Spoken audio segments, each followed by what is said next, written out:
Listo. Buenas tardes, soy Camila Vázquez y estoy hoy día con el doctor Juan Carlos Villasís. ¿Usted es abogado? ¿En qué especialidad es? Sí, yo soy abogado de especialidad en Derecho Societario, pero también ejerzo en el área de Derecho Penal en algunos casos que muy esporádicamente los recibo, dependiendo de las circunstancias y no lo hago en forma permanente, pero tengo conocimiento sobre el Derecho Penal y el Código Orgánico Integral Penal. Listo. Ok. Bueno, hoy día más que nada venía porque quería también poder consultar con usted, que es un profesional, ya sabe bastante del tema. Más o menos de qué habla el COIP, que es el Código Integral Orgánico Penal.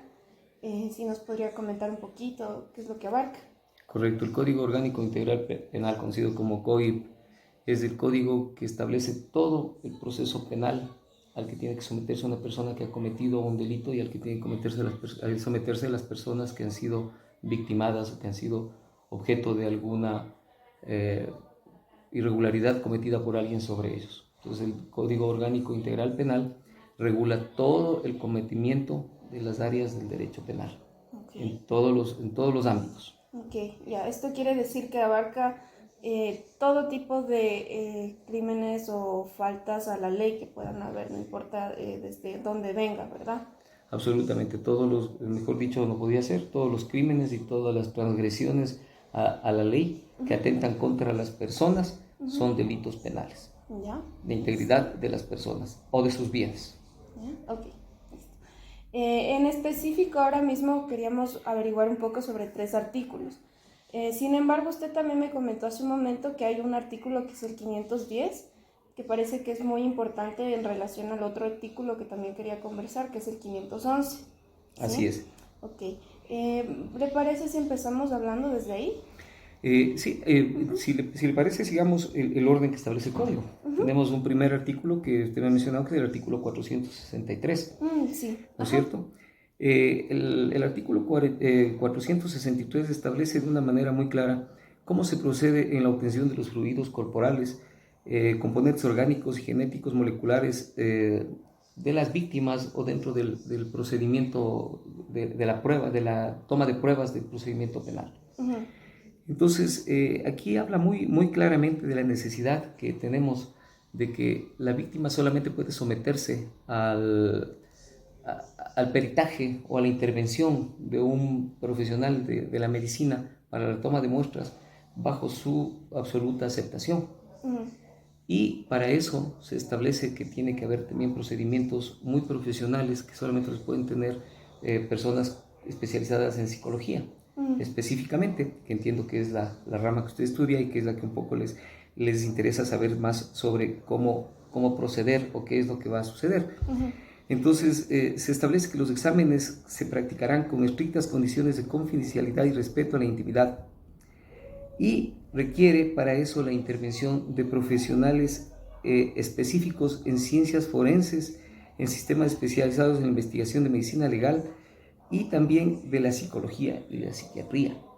Entonces, efectivamente, es ahí donde se permite y se establece la intervención para que ustedes puedan acudir ante la víctima en crisis, evitando que esa persona que ya fue objeto de un momento malo, de una situación perversa que vivió, sea protegida. Tenemos el 411, el 511, perdón. 511, sí es el que se solicita. Ajá. Ya. Pero habíamos visto, yo le había indicado que hay el 510, que es un artículo muy importante, que son las reglas para el testimonio de la víctima, ¿no es cierto? ¿Cómo se receta el testimonio de la víctima y en qué condiciones se procede para ese testimonio? Y vamos directamente al numeral quinto, que dice que siempre que la víctima lo solicite o cuando la o el juzgador lo estime conveniente y la víctima lo acepte, el testimonio será aceptado con el acompañamiento de personal capacitado en atención a víctimas en crisis, Sí. tales como psicólogos, trabajadores sociales, psiquiatras, terapeutas, entre otros. Esta norma se aplicará específicamente en los casos en que la víctima sea niña, niño, adolescente, adulto mayor o persona con discapacidad. Entonces, le mencionaba yo en el artículo anterior, al hacer el análisis del artículo anterior, la necesidad justamente de que se prevea la intervención de los profesionales Claro. dentro de estos aspectos generales de su conocimiento para precautelar el bienestar de todos. Entonces, yo creería que ese artículo 510 es un preámbulo importante del 511, que habla sobre las reglas generales que deben tener los peritos. Sí. Porque, obviamente, para poder presentar un informe profesional que sea válido en un proceso jurídico, no lo puede hacer cualquier profesional de la psicología o de la medicina o de cualquier área. Debe estar tiene que estar inscrito. Ajá. Tiene que estar inscrito en el Consejo de la Judicatura siguiendo un procedimiento que esté establecido en un reglamento para esto, donde el perito sigue pasos y se califica como tal. Hace cursos que le permitan tener conocimiento global de las leyes específicas para que a su vez esté amparado al presentar su informe y no corra riesgo su profesionalismo ni su integridad personal. Entonces el 511 específicamente se refiere a eso, a las reglas generales que los peritos deben seguir en el procedimiento, y entonces deben ser profesionales, expertos en el área. Dice que debe desempeñar su función de manera obligatoria, o sea, cuando ya se calificó, ya es aceptado, el juez le nomina, no puede decir no quiero ser perito, tiene que aceptarlo. La persona debe excusarse si se halla solamente en causas establecidas en el código para los juzgadores. O sea, solamente por casos muy específicos puede decir no puedo ser perito porque mi grado de consanguinidad me prohíbe. Si es que tiene relación con la persona de que familiaridad está... o de amistad o de trabajo. Entonces son elementos muy claros que están establecidos en la ley que hacen que el perito no pueda en ese caso aceptar o no deba aceptar ser... Como por la ética. Por ética, efectivamente. Y la persona, una vez designada, deberá excusarse si existen esas causales, ¿no es cierto? Los peritos no podrán ser recusados. O sea, ¿qué es recusar? Es decir, me opongo a que sea tal persona perito. Esa es la recusación. O sea, la parte contraria puede decir, yo no quiero que tal persona sea perito en este caso. No, eso no sucede. Pero sí puede oponerse al informe psicológico o al informe pericial generado. En el caso de ustedes, un informe pericial psicológico. Entonces, usted presenta un informe y la parte contraria va a decir, no, yo me opongo porque ese informe está viciado, porque la señorita debía haberse excusado de haber hecho el informe porque es pariente o es amiga o es conocida o es socia de la víctima o del victimario. Claro. Entonces, corre riesgo el informe de no ser considerado imparcial, que es lo que debería, que es lo que se persigue absolutamente en este tipo de casos. Eso de que está con prejuicios el informe. Con prejuicios, ¿no? O sea, ya, y eso pues afecta terriblemente a la verticalidad del proceso judicial, que es lo que se requiere. Claro. En cuanto a esto, yo creo que también se podría relacionar con la parte de la psicología, porque igual dentro de nuestro campo se prohíbe, bueno, no se prohíbe, pero no es ético atender a un paciente que sea familiar o amigo o una persona muy cercana. Entonces ahí veo que se está enlazando un poco, ¿no? Absolutamente, la afirmación que usted hace es la correcta, porque la psicología es tan delicada, porque entra el conocimiento de la persona y del ser, y que justamente dentro de las normas de ética del profesional de la psicología ya le pone unas limitaciones. Esas mismas limitaciones deberían ser trasladadas en este caso al juzgador en el caso de que las hubiera, diciendo me excuso de ser perito psicólogo por tales y tales circunstancias y me prohíbe además mi ordenamiento profesional, mi profesionalismo. Ok, listo. ¿Qué más tenemos con relación a esto? Básicamente que el informe debe presentarse el informe pericial ante el juez y tiene que ser defendido ante el juez y en audiencia, no ante el juez, sino ante las partes, que es lo más importante. O sea, entonces las partes van a poder a través de sus abogados o de otros profesionales que ellos consideren que si el informe es el determinante para establecer la culpabilidad o no de la persona o la existencia del delito o no, en ese momento específico, ¿qué es lo que va a pasar? Que usted va a tener que defender y decir, sí, yo afirmo que esta es la realidad de las cosas. Si usted, por ejemplo, llega a establecer que puede haber una enfermedad mental en uno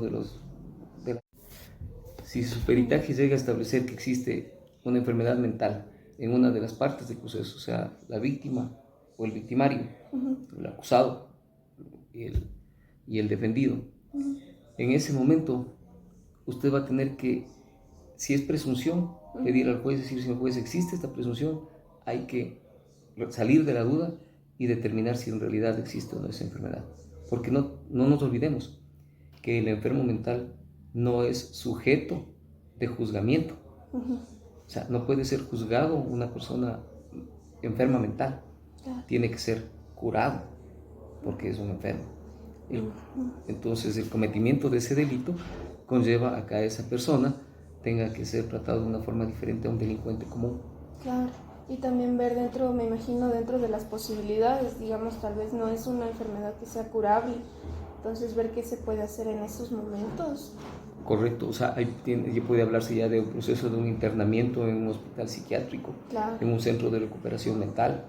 Entonces ya vendrán las recomendaciones desde la perspectiva técnica del profesional que realiza el peritaje. Entonces, ahí vienen otras consecuencias adicionales de ese informe. claro. La culpabilidad de una persona y adicionalmente, ¿dónde va a cumplir? Porque cometió un acto que rompió a una persona y rompió a la sociedad en sí. Un delito o un acto que puede ser considerado un delito. Sin embargo, esta persona no es sujeto de ser sancionado por la enfermedad mental.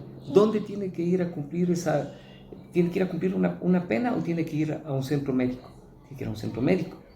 Lamentablemente aquí carecemos de esas posibilidades de cárceles que puedan tener cabida para enfermos psiquiátricos, enfermos mentales. Entonces también ahí es donde tenemos que avanzar y ojalá desde la misma psicología se haga estas sugerencias a los sistemas sociales dentro de los sistemas penitenciarios. Propuestas para este tipo de cárceles para estas personas que realmente o les mandan a la cárcel normal o les mandan a lugares de enfermos psiquiátricos que no han cometido ningún tipo de delito, tal vez. Claro, imagínense lo que es poner a una persona que ya cometió un delito en un centro de personas enfermas mentales. Corren riesgo las personas enfermas mentales. Y poner a una persona enferma mental en un centro de delincuentes, corre riesgo esta persona que entró ahí con enfermedades mentales, que tiene una disminución o tiene procesos de agresividad más grandes. Entonces se pone en riesgo el comportamiento y la paz de alguna manera que debe existir en esos grupos humanos que han cometido errores y que están sacados de la sociedad normal, pero esa anormalidad se vuelve más anormal cuando se producen este tipo de hechos. Ok, listo. Eso con relación al artículo 511, perdón, sí. como lo revisábamos. Y pasaríamos a ver también el artículo, me había hablado usted sobre el artículo 643 me parece. 643. El artículo 643 habla sobre las reglas y el procedimiento para juzgar las contravenciones penales de violencia contra la mujer o miembros del núcleo familiar y la forma como se sustanciarán. En definitiva, este es un resumen que se hace de cómo el juez va a llevar a cabo el proceso de juzgamiento de su accionar como autoridad, y cómo va a recopilar todos los elementos para llegar a la determinación de la culpabilidad, de la existencia del delito, que son los requisitos que tiene que cumplir el juez para juzgar. Y entre esos, efectivamente, pues está la presentación del informe por parte del perito, como parte muy importante, sustancial dentro del proceso. Importantísimo tomar en cuenta el no revictimizar a la víctima. Claro, eso está muy relacionado también con esto de la psicología, ¿verdad? Por supuesto, porque hablamos, como hablan los artículos, hablan de la víctima en crisis, en estado de crisis. Sí. Porque una persona que es agredida tiene una crisis emocional. Claro, sí.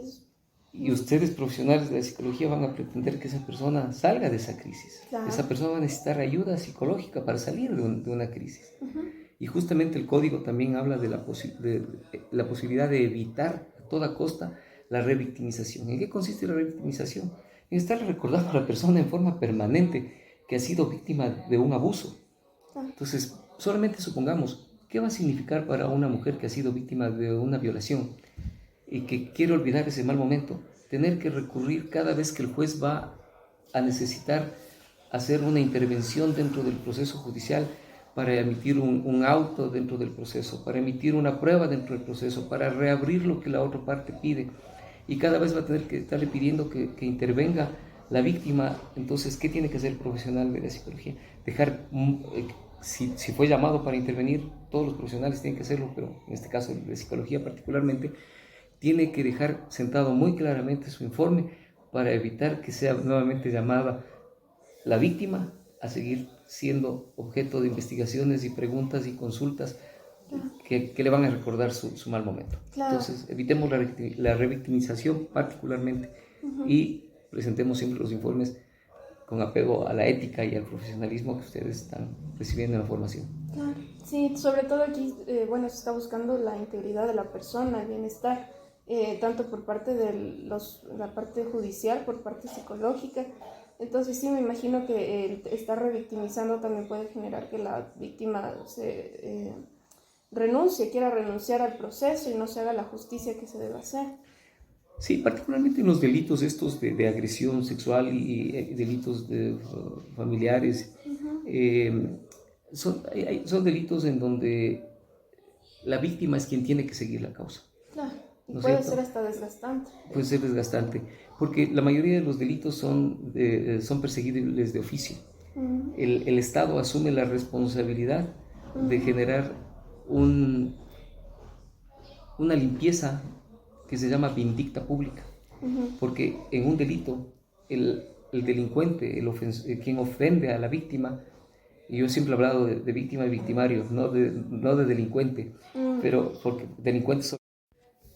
Bueno, listo. Entonces eso, para finalizar, muchas gracias por permitirme hacerle esta entrevista, gracias por su tiempo, y supongo que eso es todo lo que teníamos para decir hoy. En relación a estos artículos, efectivamente todo, pero siempre habrá mucho que decir sobre la psicología y el derecho, que creo que van muy de la mano, sobre todo en el derecho penal. Así que más bien gracias a usted por permitirme volver a analizar todas estas posiciones y estamos siempre a las órdenes. Listo, muchas gracias. Un gusto.